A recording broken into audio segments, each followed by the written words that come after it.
நம்ம இப்போ சுண்டல் பிரியாணி செய்கிறது எப்படின்னு பார்க்கலாம். அதுக்கு வந்து ஏலக்காய், 2 கிராம்பு, கொஞ்சம் பட்டை எடுத்துக்கலாம்.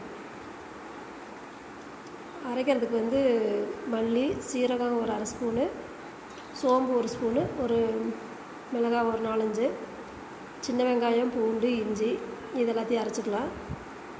ஒரு பெரிய வெங்காயம், கருவேப்பிலை, ஒரு எலுமிச்சம்பழம் இதெல்லாம் நம்ம தாளிக்கிறதுக்கு வச்சுக்கலாம். சுண்டல் வந்து ஒரு 1/2 கப்பு ஊற வச்சுருக்குது. அரிசி 2 கப்பு கழுநீர் பிடிச்சி ஊற வச்சு கழுநீர் பிடிச்சி வச்சுருக்கு. தயிர் ஒரு 4 ஸ்பூனு. இப்போ பட்டை, ஏலக்காய், கிராம்பு, மல்லி, சீரகம், மிளகாய் எல்லாம் போட்டு ட்ரையாக போட்டு அரைச்சிக்கலாம். அதுக்கப்புறம் நம்ம இஞ்சி, பூண்டு, வெங்காயம் போட்டு அரைச்சிக்கலாம். இப்போ நம்ம வந்து இதில் வந்து இப்போ அரைச்சி மட்டும்தான் போட போகிறோம். மசாலா வந்து வேறு எந்த இதுவும் சேர்க்கல. இது டக்குன்னு மசாலா பொடியில் இல்லாதப்போ நம்ம வீட்டில் இருக்கிற பொருளை வச்சு நம்ம இதை செஞ்சுக்கலாம். சிக்கன் மசாலா இல்லை அப்படிங்கிறப்போ இப்போ இதெல்லாம் நம்ம போட்டு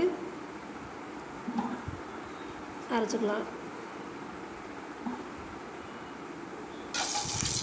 குக்கர் வச்சு எண்ணெய் விட்டுட்டு வெங்காயமும் கருவேப்பிலையும் போட்டு தாளிச்சுட்டு அது கொஞ்சம் வெங்காயம் வதங்கினதுக்கப்புறம் நம்ம இந்த அரைச்சிருக்கிற பேஸ்ட்டை இதில் போட்டுக்கலாம்.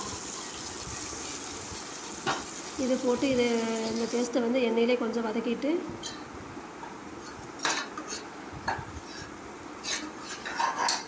ஏன்னா நம்ம எல்லாமே பச்சையாக போட்டிருக்கனால கொஞ்சம் இது எண்ணெயிலே கொஞ்சம் வதங்கணும். கொஞ்சம் மஞ்சள் தூள் போட்டுக்கலாம். எண்ணெயில் நல்லா வதங்கினதுக்கப்புறம் தேவையான உப்பு சேர்த்துக்கலாம்.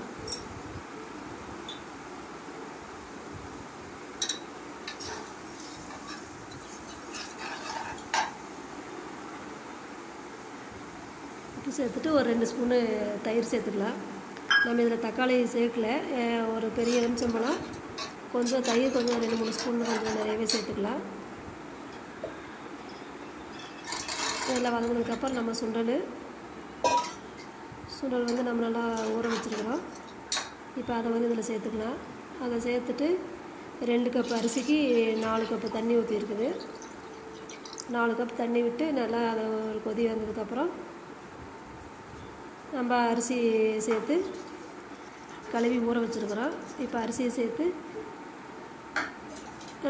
நம்ம ஒரு லெமன் புழிஞ்சு விட்டுக்கலாம். புளிப்புக்கு வந்து லெமனும் தயிரும் தான். புழிஞ்சு விட்டுக்கிட்டு அதுக்கப்புறம் நம்ம இதை தக்காளி கூட சேர்த்துக்கலாம். இன்றைக்கி தக்காளி சேர்க்காமல் செஞ்சுருக்குது. நம்ம ஒரு 2-3 விசில் விட்டு எடுத்துட்டோம்னா நம்ம சுண்டல் பிரியாணி ரெடி. இதெல்லாம் நல்லா நம்ம மிக்ஸ் பண்ணி விட்டுக்கலாம்.